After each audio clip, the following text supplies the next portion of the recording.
Hello, I'm Enda Reilly, and I've been doing my live stream gigs for 6 weeks now. I've been having compliments over the audio, and so people are wondering, how do you get good audio? Well, I'm an acoustic folk musician, so what it all comes down to is having a real good vocal mic. First of all, the mic I have is I'm terrible at drawing, so just go with me here. This one is a large diaphragm microphone by it's Neumann. But there's a lot of good mics out there now. It's a condenser mic, which means you need to have the phantom power turned on your interface. But what that does for you is it gives you this kind of more transparent, it sounds more like real life, as it were. The cons of that are it can pick up some extra room sounds. Yeah, you can get a lot more room sound in, and so you want your room to sound pretty good. Not You don't want to be doing it in a big cavernous place, because this will pick up far too much of the reverb around, unless that's what you're going for. And then the other one I have is what they usually call a pencil mic, a condenser mic. Genie, I can't draw.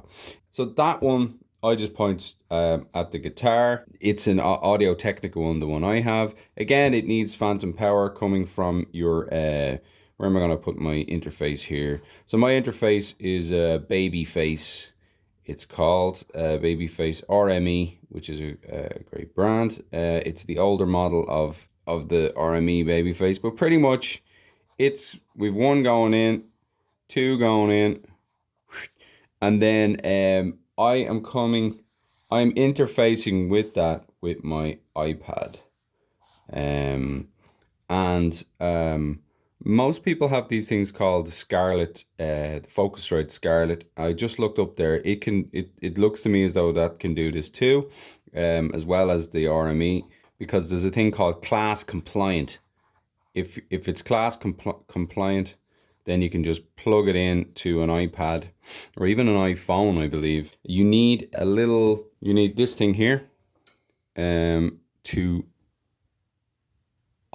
it's called the camera connection kit, and that will go in if you have this. My iPad is, yeah, it's got a lightning cable. It's a iPad Mini 4, which I find really handy. And then in there, I'm using a software called Aria. And so what I'm doing is putting some compression on each channel. So these go into each channel. So you're getting a bit of compression. If you'd like a bit of EQ, put that on as well. Don't overdo either of them, just a little bit, whatever bit of EQ.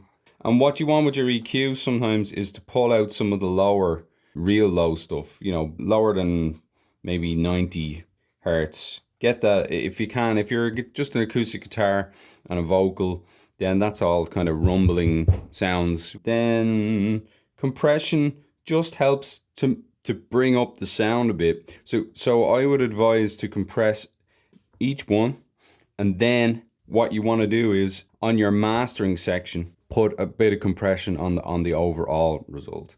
And so if you want to keep it simple, that's pretty much what's going on. You've got two mics going into your interface, and then in your software, so this could be a PC as well. The RME goes into a PC, or your whatever other interface you have would go into another PC, and then you need to sort out your sound with compression and EQ pretty much.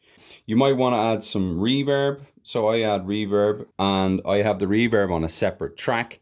So when I go to speak, I can mute the reverb. Figured out a way to in Aria to have an EQ on the reverb, which I find very good, because you can kind of roll off the top end, roll off the bottom end, and even if you want, you can roll off other bits in the middle if you'd rather, because sometimes it's nice to let your vocal mic own some of that middle space, especially around 1 kilohertz or so, where the kind of intelligibility is there, but let the reverb own some of the other space so that it can give a nice vibe.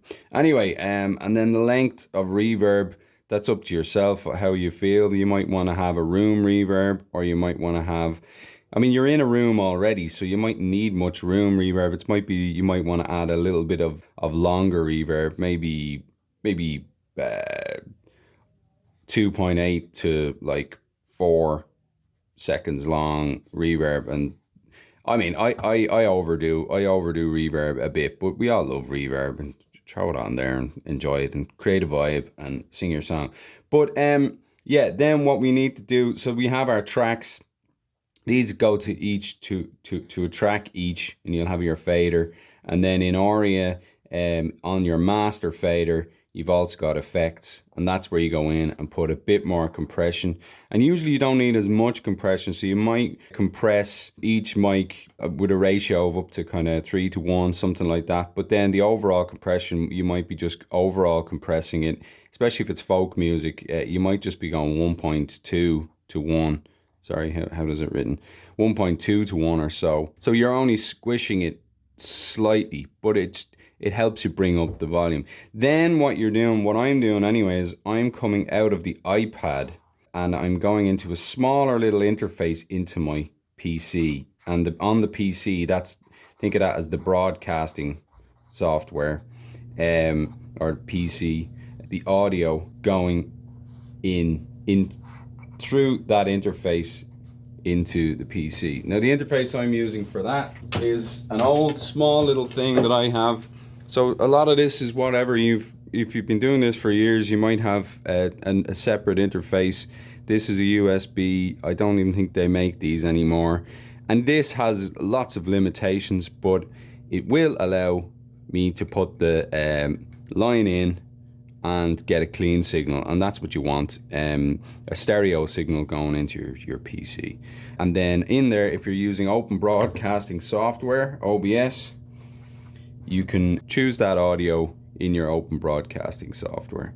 And so that's what you're looking for, is good mics, good mic positioning, good sounding room. Go into your interface, whatever it is, add a bit of compression, a bit of EQ to each if you want. Yeah, and then on top of that, you want to master it a bit. That's pretty much what you're doing here. Now, if you don't have a mastering section on whatever interface you have, or this whole interface scenario could also just be a mixer. Like I have a mixer here.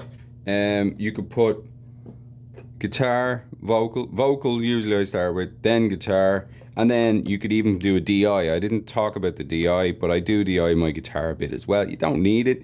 If you have two nice mics and you're doing folk music especially, you're grand. I've been messing with some pedals, so that just means I have 3 tracks. This particular, I could do the same thing with this. I've got, I actually have this finalize button here on this, is like a mastering. So I can come in here, set my levels.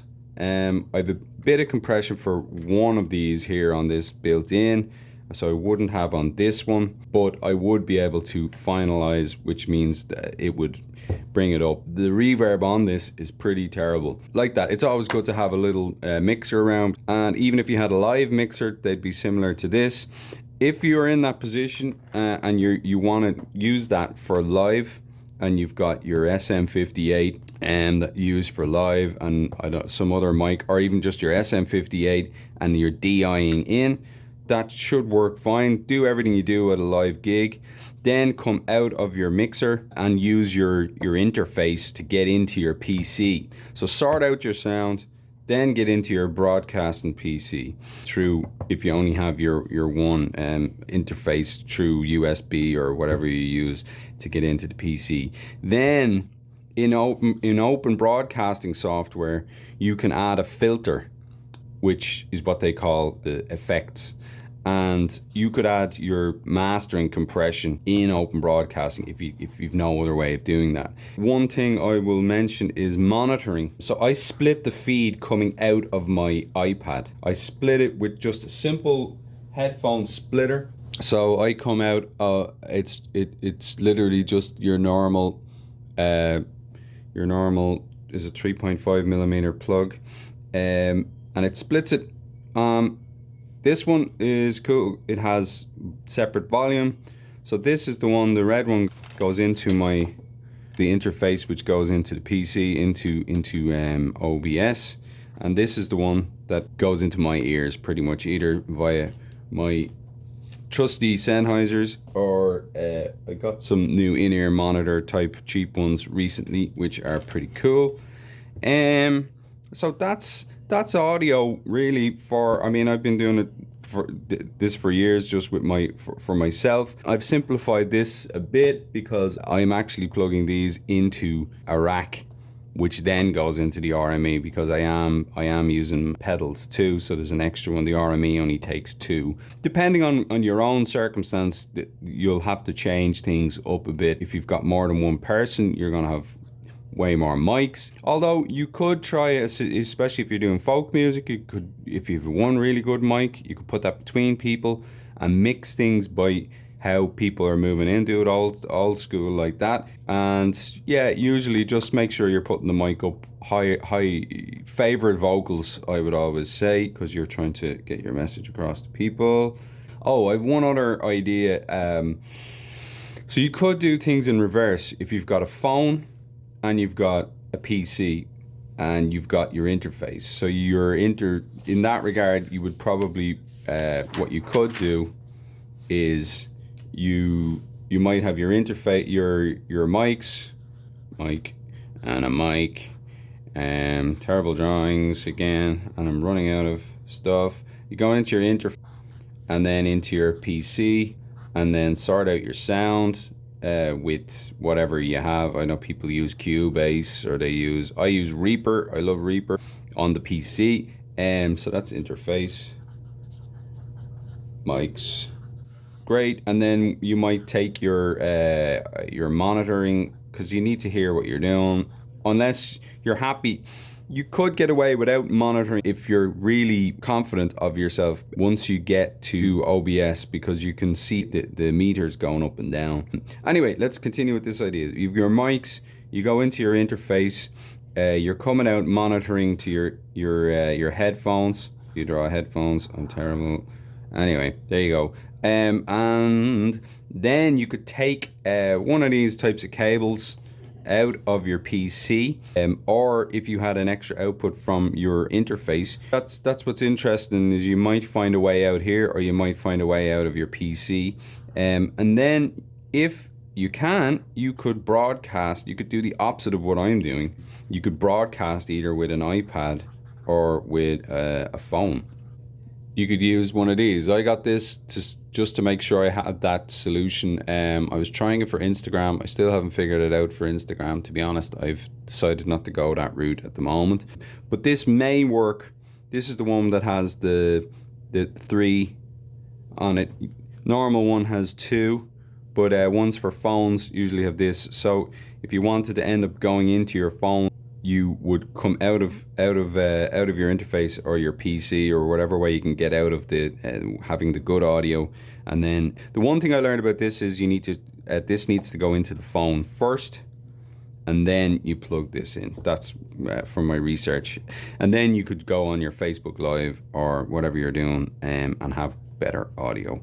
So that's more theory. This last bit, this first bit works for me, but everyone's situation is different. So yeah, good luck with it, and sure, let me know how you get on. All right, bye bye.